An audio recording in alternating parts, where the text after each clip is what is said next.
Broadcasting live worldwide. Welcome. Are you ready? Welcome. Señoras y señores. Welcome a Diálogo con Luis Otero.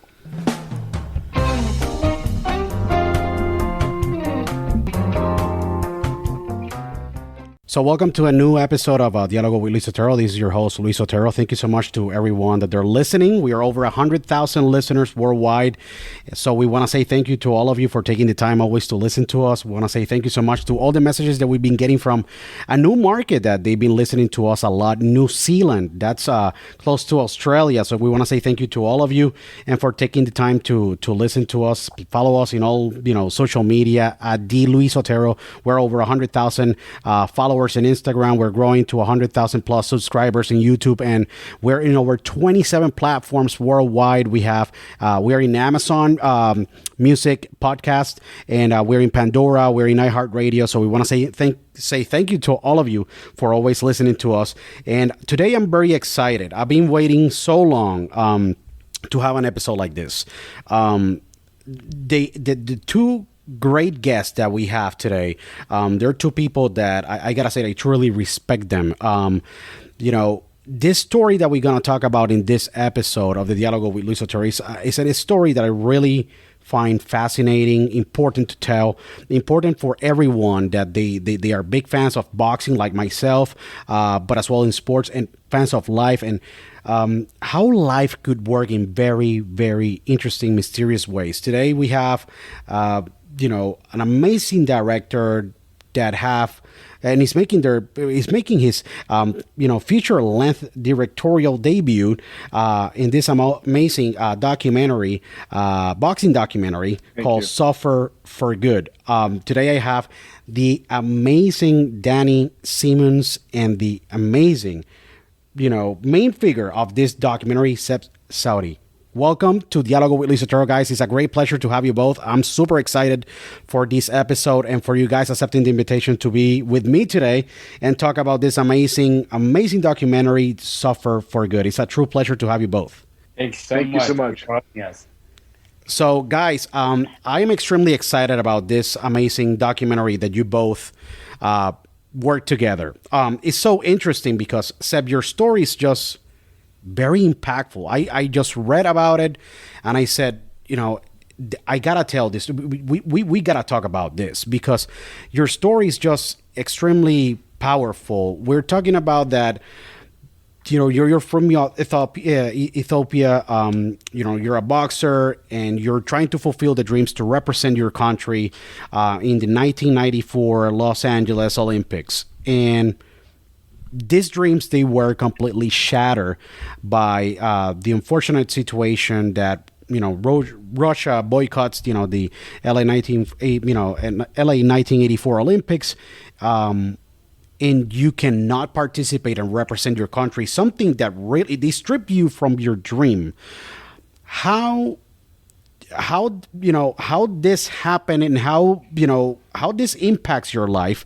First of all, Seb, because this leads to the story of you meeting Danny in your current gym in Culver City, California, if I'm not mistaken. You guys get together and Danny said, you know what, this story is amazing. This story needs to be told to the world. And he decides to put together this wonderful and amazing, I think it's going to be an award-winning documentary about your life, and you guys get together and put this amazing masterpiece out there. But tell me a little bit, Seb, about, that moment, you've been training for so long to represent your country, and they strip you from just doing that. Yeah. Like I said, thank you very much for having us. Really a good opportunity to tell for a whole entire world my story. It's a privilege. And to get back to the question, after we work hard, I never been working hard entire my life. And like here, my family was low incomes and we don't have enough money. And here is like, even in America, people who win their life, they become the top of their life because of the sport. Correct. And all nationwide. And that was my dream. I worked 3 times a day by myself. I didn't tell anybody. that I work 3 times a day. I work 5:30, I wake up 5:30, 3 miles I run, do shadow boxing, push-ups, and I go home. I have a little snack. I don't have that much good food, and I, just go back another training 9:30. And I didn't tell anybody. Even we have a national team workout in the afternoon, about 3 p.m. And I doing that. Then we selected, the Olympic trial. I made it through it, and I knocked out both good fighters that are my opponents, and I became number one my weight division. And I still keep working with 3 times a day with the coaches, pushing us hard. And we were all boxers, especially boxers. We are ready to come to LA to achieve our dream. My goal was to come to LA to turn pro. That was my dream. Yeah. And the last day was a due date to notify for the Olympic Committee. It was tomorrow.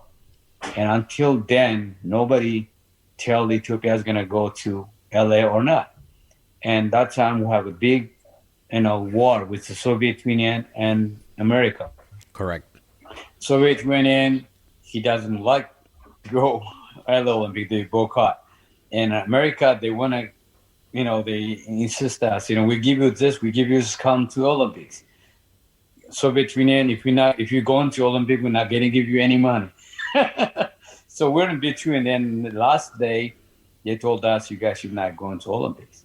Wow. It was literally, we cried. I mean, just you have to. Especially runners. We have great Mm-hmm. runners. They've been working hard. And most literally, they cry. I mean, just, I was shattered. I mean, just no dream, no goal after that. And that's only, just very sad. We stopped training, working out. We just, what are you going to do after this? I've been searching. Nobody in our country, in Ethiopia, nobody has been in the hotel for 10 months and eating 4 times, practice 3 times a day. Nobody has that kind of skill. We had a great coach. We've been working hard and just very hard work. And at the end, it's shut off. It's really, really, it's very hard to explain. It was very sad.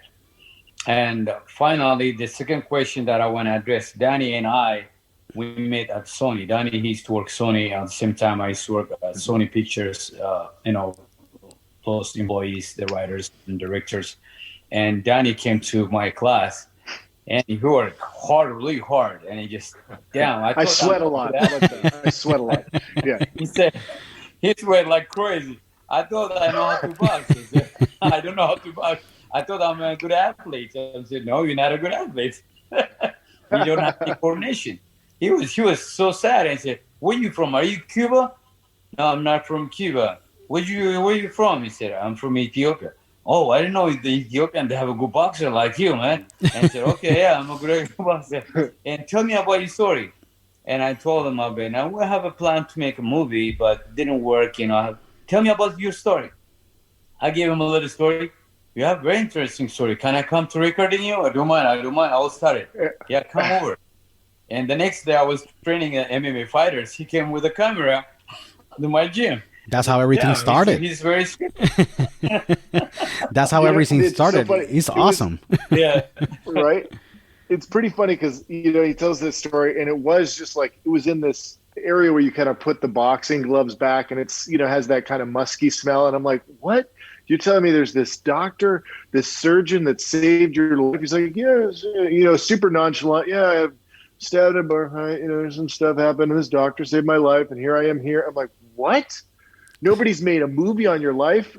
He's like, well, there's these guys, they said they were going to do it, but you know how Hollywood is. People say they're going to do stuff, and they don't do it. And I was like, hey, Seb, I'm going to tell you what. I'm not a guy. I don't actually know how to make a movie. I didn't. I never done it. I don't know. I was like, I have a camera, and I'm a man of my word. I'm a human of my word, and I'll show up and I'll make a movie, and we'll make this happen. You have a story. I'll do my best to tell it. And, obviously cut to 4 years later, and we're here. So it's like it was a process of learning, a mentorship, a friendship that he and I grew, and a bond, and also, just developing a cinematic touch and an aesthetic, and then really the relationship and understanding of the history and how that plays into the present was fascinating for me. And I think that, Seb and I we laugh so much, but this is like a very inspiring and thoughtful and heartfelt story. So it's such a fun juxtaposition, because I know even in this interview we're going to laugh a lot, but the movie is just suffer for good. The mantra, the philosophy that Guy it should be instilled in so many different levels of learning. Sure. Suffering can apply to education. It can apply to, hey, you want to be a podcaster, you're going to have to hustle. You have to grind. It's Correct. about grit. And I think that these lessons in the movie are nuanced, and Seb and his kids and definitely Matty, really takes the shape of like, wow, what proper parenting can do and how that can change the whole system and all of society. I mean, Matty is like, 4 years ago, he was talking about elections and how, we're counting votes. And like, I was just watching the trailer and I'm going, I get the chills thinking about it. I'm like, how did this kid foresee the future and the debates that we were going to have in 2020 4 years ago? And it's because of his father, because Seb said, hey, there are things in life that are going to come that are out of your control. They're going to come into your, you're going to be faced with them in your life, and you have to endure that. And that's what Suffer for Good. And it's like, even us with finishing the film, it was hard, not knowing what to do, how to get errors and omissions insurance, to copyright a film. Everything about it has been a challenge that we've accepted every step of the way. It's been a process. I gotta say, like 4 years, you maybe started and you said, I don't know when I'm gonna finish to document, because you start a documentary and it's very difficult to just condense all the 4 years of footage and Seb training all his fighters, or MMA fighters and boxing fighters, and having him open little by little, and becoming vulnerable, Seb, because, I see you and you're talking about your story and how this really was shattering in 1984, and when politics play against the will of what you wanted to represent your country, make your country proud, and then you become a refugee and come to the United States, and being able to just document everything had to be a very difficult task for you, Danny, as a as the director, just to say what I cut, what I leave, and how I can put together a beautiful story that can be, respectful and could honor, obviously, the wishes of Seb that we have amazingly in this great interview. It's one of these beautiful stories to have you both in this conversation and be able to tell this story. It had to be very opening for you both. The bond that you guys have created around this journey, it had to be amazing. I saw the trailer, and he's from the beginning to end. My heart was racing, because it's really touching. It's really touching. I can't imagine being stripped from my dream, or the dream of representing, our country. An example, United States, or myself, that I was born and raised in Puerto Rico, where there are a lot of boxers that they go to the Olympics and they don't have that kind of like situation happen to them. It had to just change you and maybe rewire, the way that you saw the world after that, Seb, correct? Yeah, it's very sad. I mean, I shouldn't be involved in politics, but sport has become really, during the Cold War, is a big tools to play a big political game. And USA didn't go to the Moscow Olympic, and even they didn't go to North Korean Olympics, boycott, and so and so. And in between, here's in my country, they say that two elephants when they fight, two elephants during the fight, who's gonna get hurt? They say the grass get hurt. So, so two elephants, they don't get hurt. They each other, they fight to keep on each other. But who's gonna get in between? The grass. But who gonna get hurt? The athlete. With a small country to get hurt. That who, my goal was, I want to achieve my goal, and I go on in the US, I'll turn pro, I'll make money, I'll be able to support my family, and I'll have a good life for myself. But then just shut off, just very, very sad. And it's very sad. All athletes, they work hard entire their life to be in the world, in the Olympics. Especially Olympics is a special game. Every 4 years, it's a beautiful game to meet all athletes around the world. But they've been telling you we're not going. It's very sad. So it shouldn't be. I'm glad it's over now. Correct. You can't go in the Olympics. Yeah, it's very, very. Just I never had a painful. I mean, I never forget. I will never forget that moment when they told us we're not going.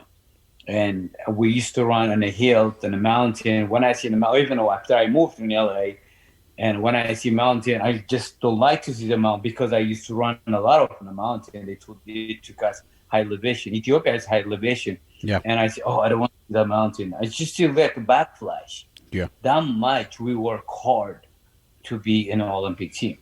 So it's just very sad. No, it gotta be extremely sad, but you have redeemed yourself over life. That is incredible. How do you explain? How do you arrive to the United States? When you arrive to the United States, those first days coming to the United States, maybe with those feelings, I'm like, oh, I should have been already be here, becoming a professional, maybe fighting for a top rank or a Don King or any of this, Gary Shaw, all these promoters in boxing, because you maybe had that in mind and you said, hey, I should have been here before, and you survive a stabbing and then you are here, in the United States. How were those first days? How you process those first days in the United States, and how do you find your way to say, you know what, I want to be part of the sport. I love it too much, and I want to become a trainer and at least be able to go to the Olympics, but with the guys that I'm training on my gym. How do you change from just being, hey, I never made it, to let me find a way to make it, even though I'm not the one on the ring? Yeah, this is my dream. Even when I was a little kid, I said, I want to help kids. Almost my goal. And always when my coach, he used to tell he told me when I was a little kid, I used to hold pad for old fighters and say, oh, Seb, you're going to be a good coach, but this is my job. Be careful. He still making fun of me. And when I came to U.S., I regret a little bit. It is what it is, because, I cannot box anymore. And I see, always myself, hey, I'm injured already. I cannot do anything anymore. And I started to do rehab myself. When I started doing push-up, my left arm is weak, just because of surgery that I did this side. And it's really, really painful. But you know what? So from now on, I'll have to help someone that wants to be in the Olympics, or that wants to be a good boxer, or that who can be a good athlete. And that's then I have to adjust myself first. When I came in, the big challenge in the US was first communication. So my English language is not, wasn't good. So I was stressful. I was depressed. I cannot communicate anyone. I cannot go to the gym because better language. I'm not a good English speaker. And I was so stressed out. And finally, I told my sister, you know what? I want to go back home, and I want to teach kids there. I'm not doing anything here. And Seb, sit down here. I'll send you to school. You learn English. This is a tough language ever. I'd rather to do sparring instead of learning English. She laughed. We'd all rather spar. Yeah. Learning English. Wow. Jeez. Nobody likes hooked on phonics. Come on. Yeah. Danny, because I grew up with, I'd rather to do sparring instead of sit down and learn English. This is very tough. Danny, in the process of you both, Danny, in the process of just directing this documentary, you've been an athlete. You play in the NCAA World Series when you were in UC San Diego, and being in the world stage, you understand how important for you as an athlete. An example in your case, baseball at that time, was, and how that much meant to you and your formation of what you are currently today. Do you really, in the process of just documenting Seb's story, in this past 4 years, do you said, hey, I'm gonna take elements that they are extremely important, and you put yourself in those shoes of Seb to be able to tell this story. What do you learn from Seb that really make you respect him more, even though that you really already were going to his gym?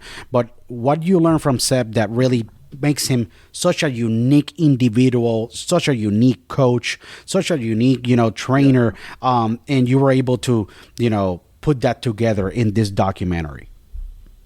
Yeah, no, I mean, there's a lot to that. I think first and foremost, I can genuinely empathize with Seb's situation. I didn't have something as traumatic happen, but I was very close my junior year to being academically ineligible, even though I got a 4.0. Wow. Yeah, and I didn't, and so I was going into playoffs, and I know this is unrelated, I haven't even thought about it, but because I didn't take enough units towards my major, and so I was on the team, and I finally was coming off an injury as well, And so you got a Tommy John? I finally wanted to represent. You had a Tommy John? Oh, yeah, wow, you're on. It's ulnar nerve transposition, but it's the same thing. Correct. I probably didn't need it, but it's I had a partially torn Tommy John ligament, and luckily I shifted my major. I did some skiing. It's not as easy as the Olympics. You can't really switch from east to west, right? You have this war in Eritrea, and you had this overthrow of the Haile Selassie, right? And but in our case, I was able to switch my major and do some stuff, and I made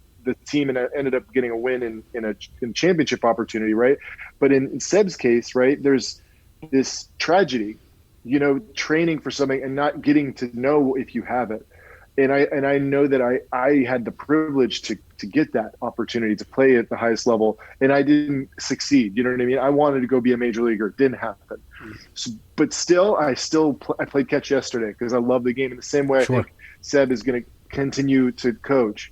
But I do believe that the themes in Suffer for Good, the idea of you're never too old to be out of the fight, you're never down too far to do something. You're never too late to pick up that script or to help someone. And I think that the things that I learned from Seb through Suffer for Good, the process of making the film, is that first and foremost, I want to give back the main thing I told Seb, and it's kind of been our mantra, and it's been challenging. Every step of the way, it's been hard for Seb and I, because we're not, it's my first film, and Seb, it's his first film, right? And so it was hard to make this. We luckily had a great team of, like David Fish and Luis Benjamin Del Guercio and a whole team of composer and Jared Foreman. We had a great team, but really at the heart of it, it's a few people, it's one or two people in the room with a camera talking to Seb and watching what happens in life unfold and watching someone endure and overcome adversity. And I think that through the process of seeing, being at Seb's house and seeing how his kids respond to him, I learned how I wanted to become a better person. And I hope that the takeaway for everyone who watches the film is that it's not just a boxing and MMA movie, which it is. It has those raw fights, and it has gritty, up and comers fighting each other, in a cage and in places you don't always see. It's not as glamorous as the UFC. It's in the middle at a casino, in the middle of nowhere. And, you sometimes are fighting in a dance studio, but these are huge fights.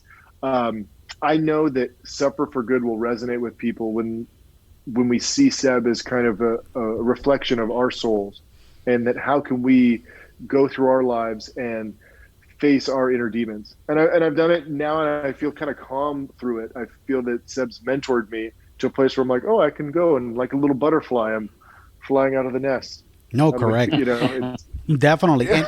And it's very interesting because the life of a boxer and MMA fighter, they're kind of like similar. You start on the undercards and you got to go to those places that they're not fancy. Maybe you're starting, and you're opening and you're making $1,000 a match and then $2,000 a match. And it's difficult, because there's a lot of like matchmaking and the training is so rigorous, The same thing with MMA. You got to go potentially start with very regional scale, titles and regional scale promotions, and then work your way up, and then things, they start to get really interesting, because then you start to hit those weight classes or those great prospects that they're hot, that they're big with the big promoters, maybe on the boxing side or with the MMA side. So just showing that to people, and the audience, that they're going to be able to see this wonderful documentary Suffer Good that you directed, Danny, it had to be very humbling, because you typically go, hey, I'm going to go to Vegas and Mandalay. I'm going to be basically the third or fourth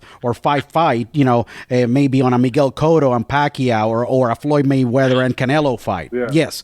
But those guys already have a record maybe of maybe 8 fights, 10 fights. What happened with those first 2 or 3 or 4 fights? You have to go to maybe Camarillo, California, and you have to go to Idaho, and you got to go to places very far away to just start making your record, and that for you, Seb, had to be, eye-opening too, maybe seeing yourself on the screen, because wow, I'm going through this same process again.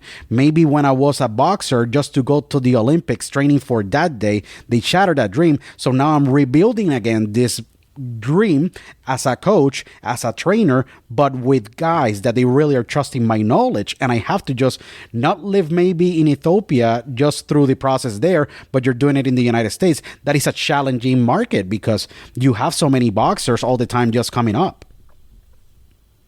Yes, here is I most of the time, and I have a good friend of mine. He said, I've been watching working out with different professional boxer, well-known boxer, but I don't want to mention their names. But what they do is they're judging you. It's very sad. And I had a good friend of mine. He became a doctor, pediatrician doctor. And I asked him, why you want to do a pediatrician? So why what don't you do, different, cardiologist and he said, no, because he said the kids don't judge you. That's really wonderful. Yeah. Yeah. Which is a good point. I said, no, I start working with the kids. Now, since I moved to Nashville, I start working out kids. And boxers, even the bad habit they develop in professional boxers, is very hard to correct the way it is. It's very hard. Correct. And they build a bad habit, they get knocked out all the time. And it's the same punch they get hit. And I said again, it's very hard to correct that. There's no way. Now I see boxers, they change coaches. It doesn't make them better. They already, you see the same tendencies, the same, if they are unorthodox and they're having problems with that jab or an uppercut, or maybe just, their footwork is not there, or running correct. I really saw that. I had the opportunity to cover so many boxing fights in the Madison Square Garden, for an example, Miguel Cotto or John Reese or Tito Trinidad and many of those guys. And Cotto had four coaches. They had his uncle, then he got Freddie Roach, then he got Jorge Diaz, and one was training him in Big Bear, but he wasn't making a difference with the other guy that he was training in another part of the United States.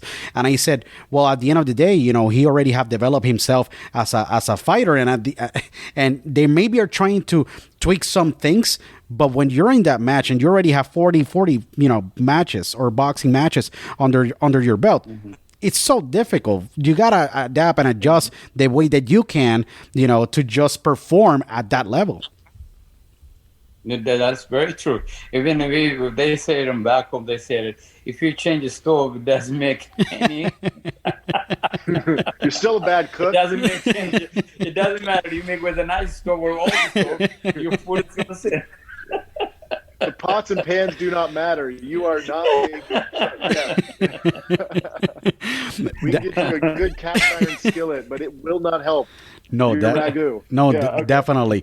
Seb, you're currently are based out of where? You're still based out of California, or you said you moved to the center of the United States? No, I moved to Nashville, Tennessee now, the South.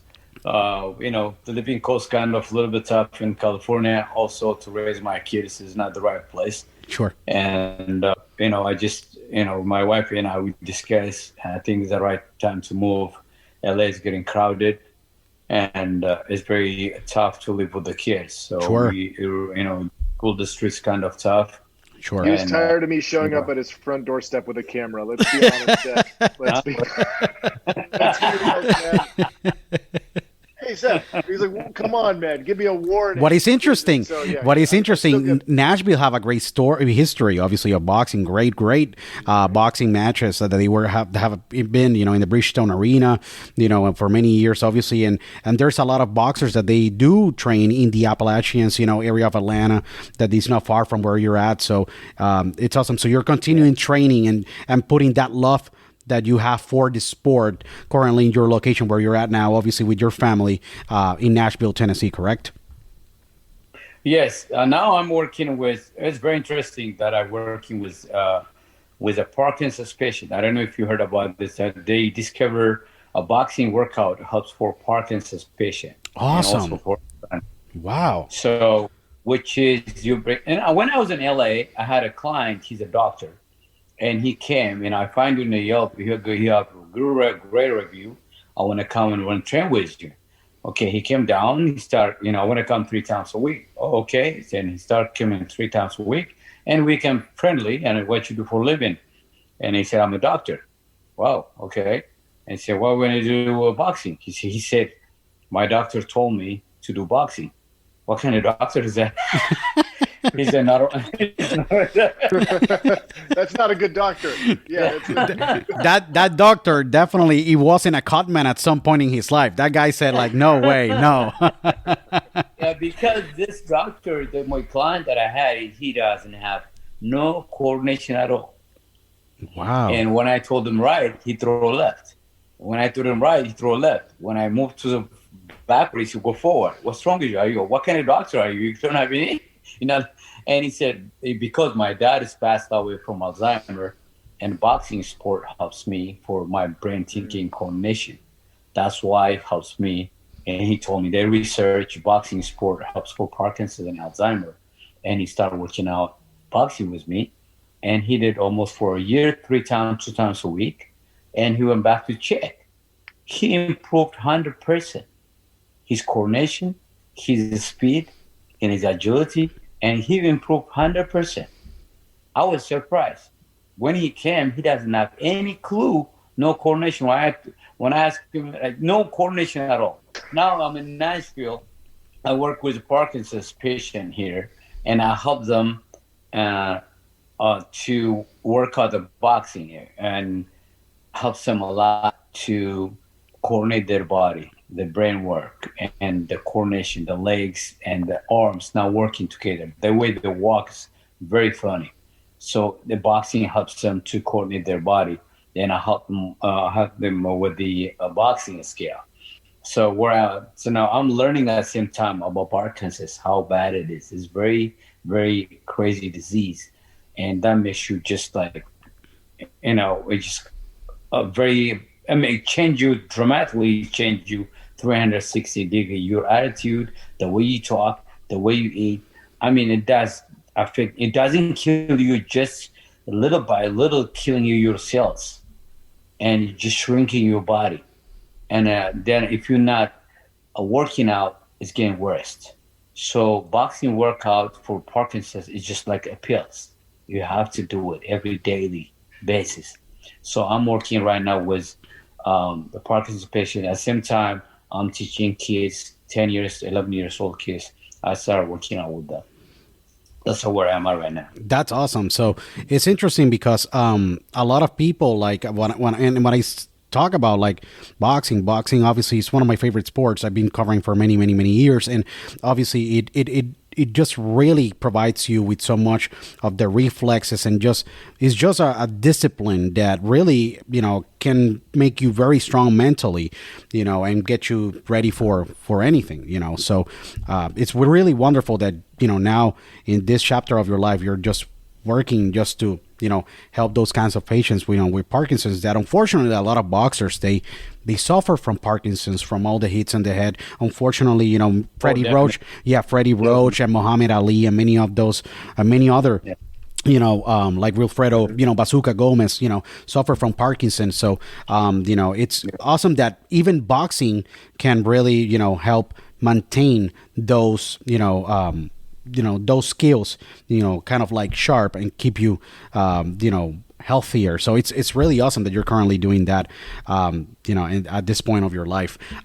Danny, I know. Isn't it interesting to think about? Oh, sorry. No, sure. Isn't it interesting to think about the how shadowboxing and working on the agility, obviously the trauma is what causes the Parkinson's, right? And then in actuality, it's like this double-edged sword that you can learn boxing, which would combat Parkinson's. It's an interesting kind of double-edged sword or Achilles heel to the game, where it's like, man, if you could take back the CTE and those hits, we would be able to, reverse that Parkinson's.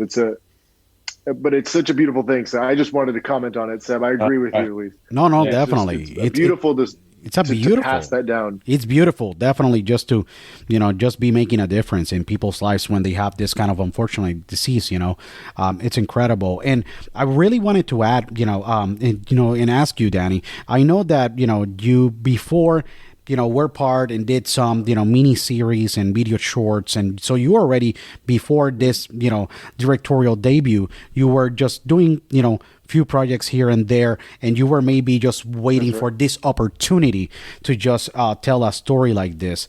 When the opportunity presented to just be able to tell the amazing story from Seb, like, did you expect that the documentary was going to be this powerful when you finish editing and creating and putting together the story and saying this is going to be the final product? Do you really saw it, and do you ever picture yourself saying like, wow, this was an initiative of us both, and I never thought in a million years that this story was going to be as powerful as it is? I mean, this is where I'm going to come off a little bit braggadocious or whatever. I wish, how about this? I wish I was a better storyteller and filmmaker to tell it even better, because off the bat, I knew Seb's story would impact people and inspire them. And it was just a matter of getting it out onto the screen and making sure people heard about his story and knew his charm and how generous he is as a person with his spirit. I knew right away. The cool thing is, like, whenever you hit something that's hot, right? Whether it's your podcast or writing, people give you these little signs of like, follow it. It's kind of like, Field of Dreams, build it, they will come. And in the same way, I knew right away, just like, hey, put the shirt on, go box. Something's good about it. I remember I used to be in a writer's group with all these Yale writers, super sharp guys, and they were all repped and all this stuff. And we're pitching comedy, always doing comedy, and I was writing for them and doing, I do comedy and very serious documentaries. Correct. And stuff. Yeah. Good. And I pitched Seb's story, and they're like, you got to go do that. And it was a comedy room, and they usually would reject. And like Seb says, there's a judgmental world of boxing out there. There's a judgmental room, writer's room out there. And they were like, follow that. That's the story. And I just have every step of the way, whether it was Arnon Manor, who was there on maybe the second day. He's an executive at Sony. He's nominated for an Oscar this year. Sure. He donated a couple hard drives to us. Arnon Manor, thank you so much. He was like, follow this story. Trevor Ward, who's a producer at Sony Pictures, said, hey, you just need to keep going there, push that momentum. And luckily, by, strange acts, I believe in God, right? But, strange acts of the universe, I reconnected with my friend David Fish, and he edited the film and took on what I really had was a short film sizzle reel, and he made it a work of art. And I met Luis Benjamin Del Guercio, who helped with the camera and brought on a DP, Alex Davis, who upped the production value. And it was just this village that was trying to like nurture Seb's story and make it what it is today. But to answer your question completely, I've never had any doubt about this moment. It's like, when you visualize something and it comes, to fruition, it's like, yes. I personally still, I don't even think we're there yet. We need pre-orders on iTunes. We need to get on lists, right? I believe that Seb's story should be in kids should be watching in high school and learn like, hey, you should study hard, not because someone tells you to, because Seb does it. He tells his kids, and those kids are cool. And Matty seems like someone I can relate to and relate with. He seems like he has fun and plays sports, but he's talking about how he works his butt off studying at night. That's not it's not jammed over by a teacher. Seb's the teacher. Oh man, I can only imagine what it's like to endure the loss of my father. and then to lose my sister the next day, what would that trauma be like to visualize and see that and see someone there? Seb goes on and he actually faces that head on, faces that adversity head on. That's something that we can all learn from. I know that I wish I had that bravery, right? But in following Seb's story, in following who he is, I think I've become more of that. And I hope that at the end of this, even Seb, he and I, like, we've grown. I know that people, when they watch this, they'll find whatever is that inspires them. Maybe it's to say sorry to someone, apologize. Maybe it's just to write that thing down, or to write the poem, or to give back.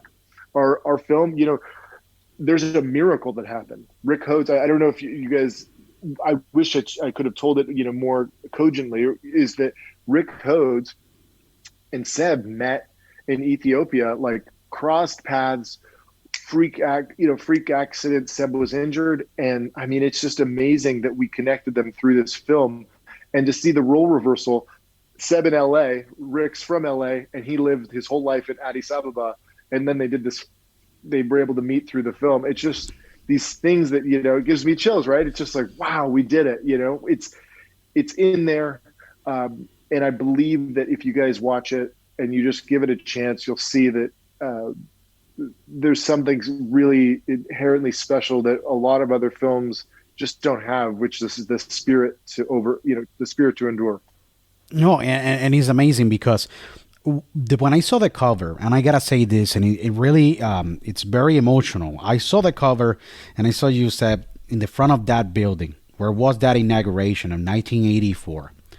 It had to be a very emotional day when they took that photo of you, of that place where you're supposed to be. If it wasn't for those politics, unfortunately, that they are really ruining a lot of the times, the dreams of a lot of athletes. And, really, the Olympics are, and they still are for me, like what they are for a lot of millions of people, the place where politics should never play a role, because all those athletes, they're putting their life, soul, blood, sweat, and tears just to get there, just to make their people proud. Not the politicians. Politicians will have problems all the time because they're gonna be dividing people all the time.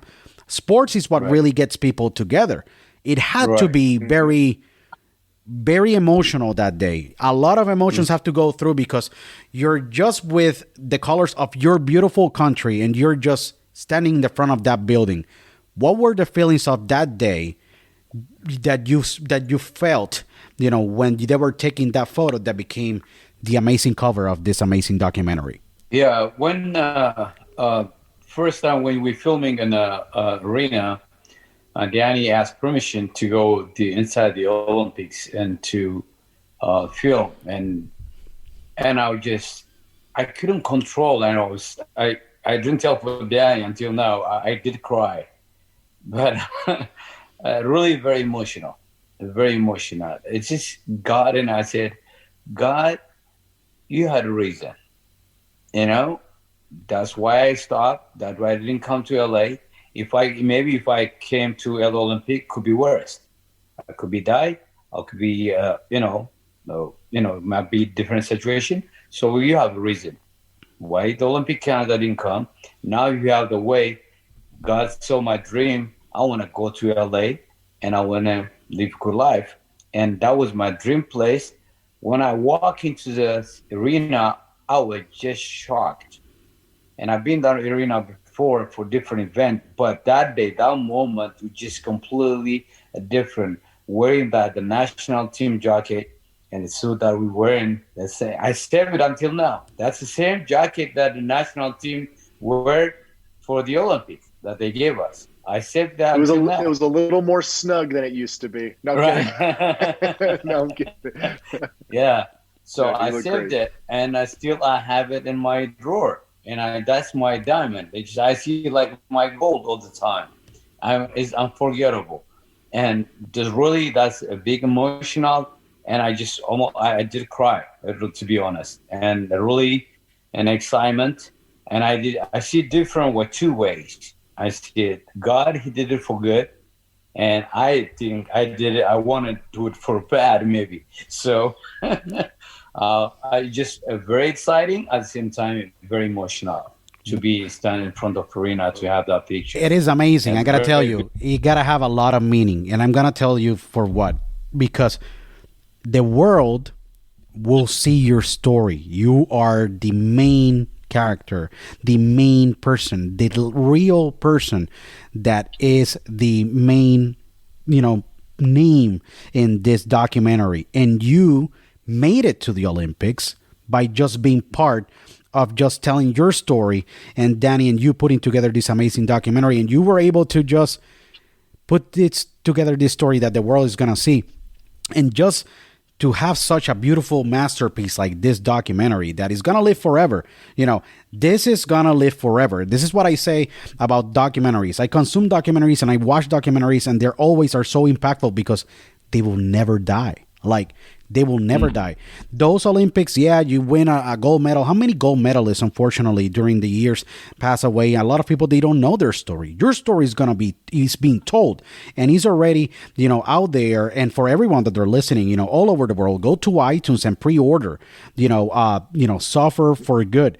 An amazing masterpiece. And I gotta say, Seb, you made it to Olympics because that famous cover that this documentary have will live forever. It's always going to be so impactful because you're telling the story in the cover. If people, they just see this story, what is inside of that documentary, that cover, it is so powerful because it's you wearing that famous jacket that you really wanted to wear that day in the front of the LA Olympics, stadium. And you just made it. So you got to feel proud about what you have accomplished and how you're being impacting people, in many ways, because this is what life, put you, it put Danny together with you to be able to create this story, and be able to, put it for the world just to see and enjoy, and to maybe, gave us a reality check in many aspects, maybe, how to become a better parent because you're a good parent, and you're maybe, and you're providing that structure that sometimes in this society, guys, and you maybe guys can agree, sometimes parents these days, they're living a busy life. With the pandemic, everyone have to just reconsider maybe their role that they had and say, maybe I was focusing too much, at work, or maybe I was focusing too much in many other things, and I forgot about my kids at home, and you showing, how you are as a parent inside of and showing that in the documentary, providing that structure, that discipline, that really is what makes great human beings, to be successful, So those things are extremely important. So, it is really wonderful just to see. And I got to tell you, you made it to the Olympics for me and for everyone that they're listening. Thank you. Thank you so much. Thank you. Can I say, so sure. Today is an interesting day. We touched upon something, rest in peace. We have, Rayford Johnson. I'm not sure if I'm saying this right. He was won the gold medal in 1960. He was the first, I want to say, correct me if I'm wrong, the first black athlete to hold the American flag in 1960 in Rome. He passed away today. And he actually lit the torch. He was the final person to light the flame in the 1984 Olympics at the LA Coliseum. Wow. And I believe there's some interest, just like, wow, the synchronicity of that today, that happened today, rest in peace. He went on, he also stopped. I mean, this guy has a story, just like Seb, he stopped an assassination attempt on JFK, in this, there is something about the 1984 Olympics in LA that, the Cold War led into this period in time. We just know that it was a different world and things were tight and stressful. And I feel that it kind of gives us this perspective we need to know, wow, there was almost a nuclear obliteration of this planet, guys. Wow, that almost happened. 1980, we boycotted the Moscow Olympics. We really shouldn't have done that. It was the U.S.'s fault, the United States. Even Reagan, as we know, even he agreed it was a bad idea. Correct. And here, the athletes, the true thing is that when politics get involved in sport, right, it's the athletes who lose. It's not the politicians. And when we've seen change socially, culturally, whether it's, the Jesse Owens proving that, the Aryan race is wrong, in Berlin, and to the 1960 Olympics to, just there's so many poignant moments. I just think that this film also will have that moment where this is maybe the chance for athletes who didn't get their opportunity in those games to show who they are as people. You now can see Seb. He went on and took that opportunity, that Olympic mentality. The Olympics have, the Olympic athletes, they have this mentality that it's not about money.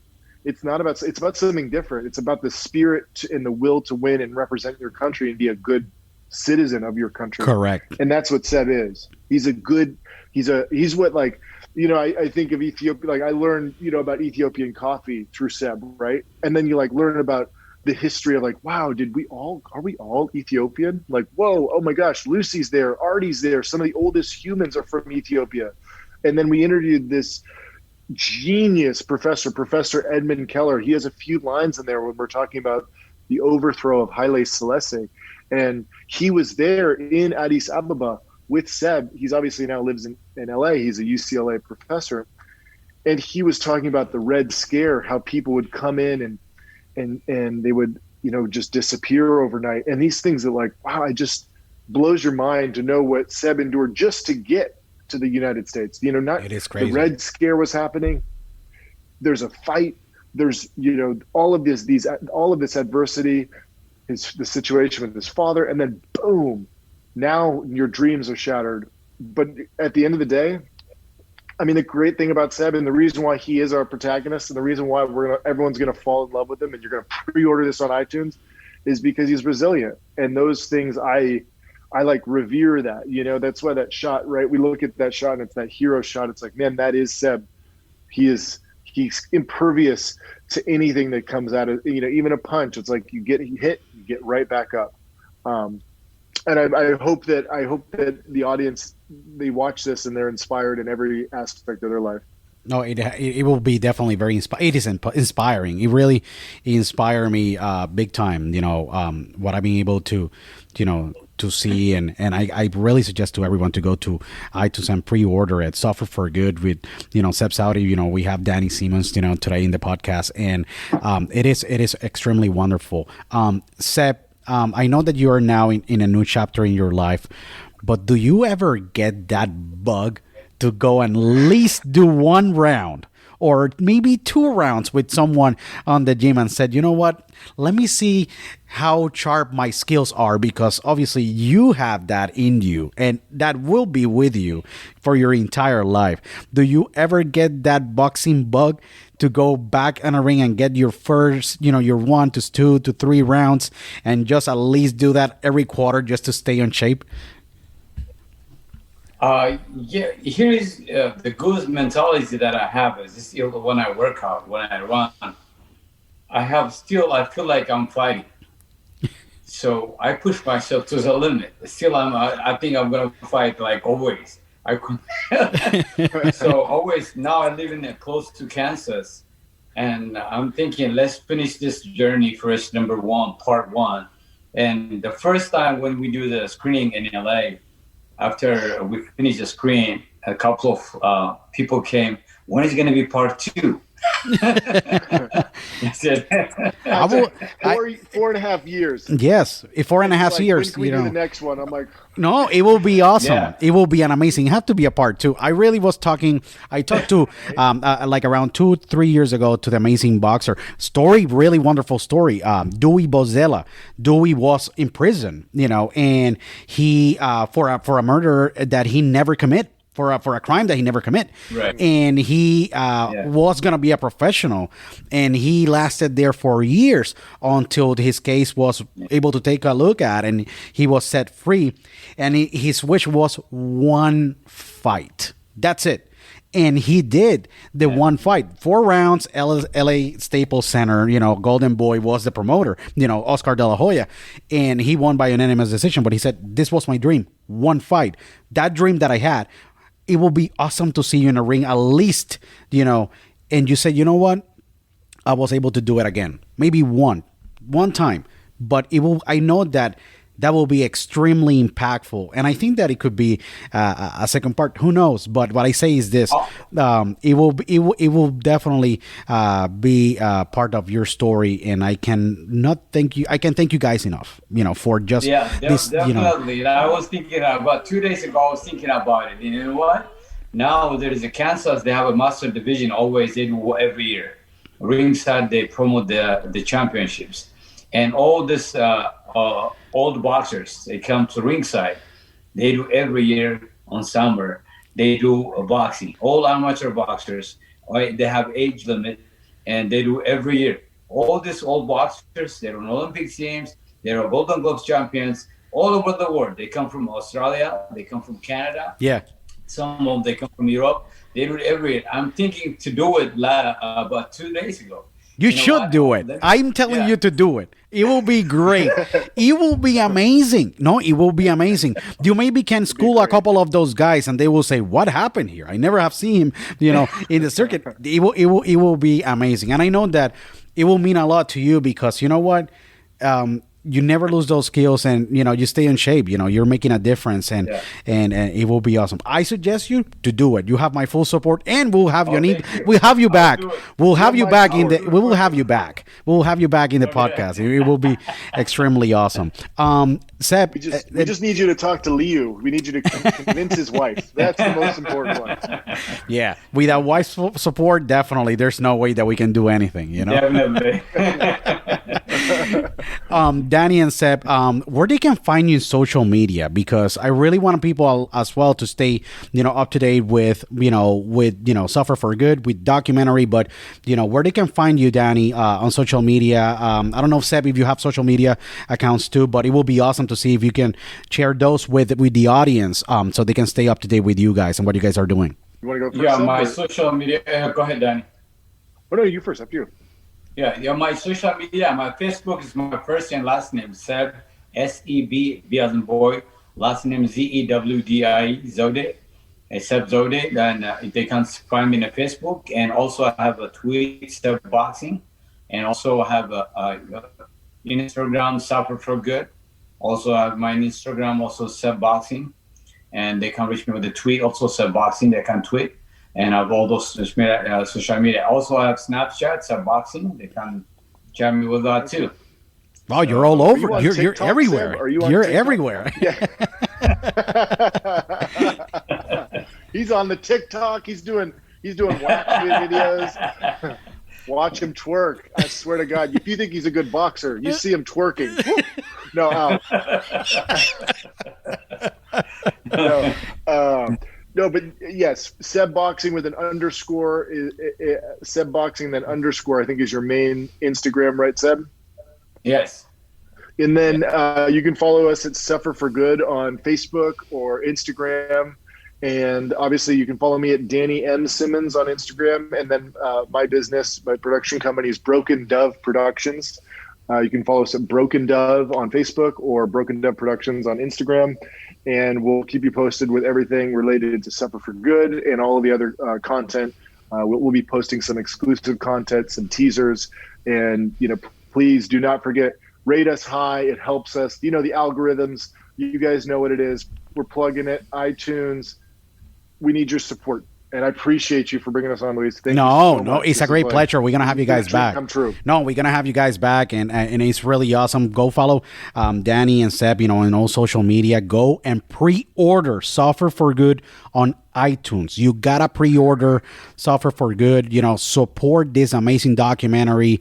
I can, suggested more because it's just an amazing story. You guys have to be part of this amazing journey of 4 years that Danny and Seb went together, and they were able to put together this amazing, powerful story that is more relevant today than it was before. Okay, this story really resonates and will live on forever because it really doesn't have an age. It will apply to this world and what we're currently living, and you will feel so related to this story that is amazing. Go and pre-order Suffer for Good in iTunes. Guys, it's been a true honor and pleasure to have you both on the podcast. And, we definitely will look forward to have you guys back. And this is your home. You come here whenever you want. And if you want to kick at it and we can talk a little bit more about boxing and the current situation and all the situations with the welterweights and heavyweights and cruiserweights and everything that is going on, we definitely we'll kick it back. But guys, it's been a pleasure, and this is your home anytime that you guys would like to come back. Thank you so much. No, definitely, it's a great pleasure. So thank you to everyone that they're listening, yes, please follow the guys in social media, and we'll see you guys next time in Dialogo with Luis Otero.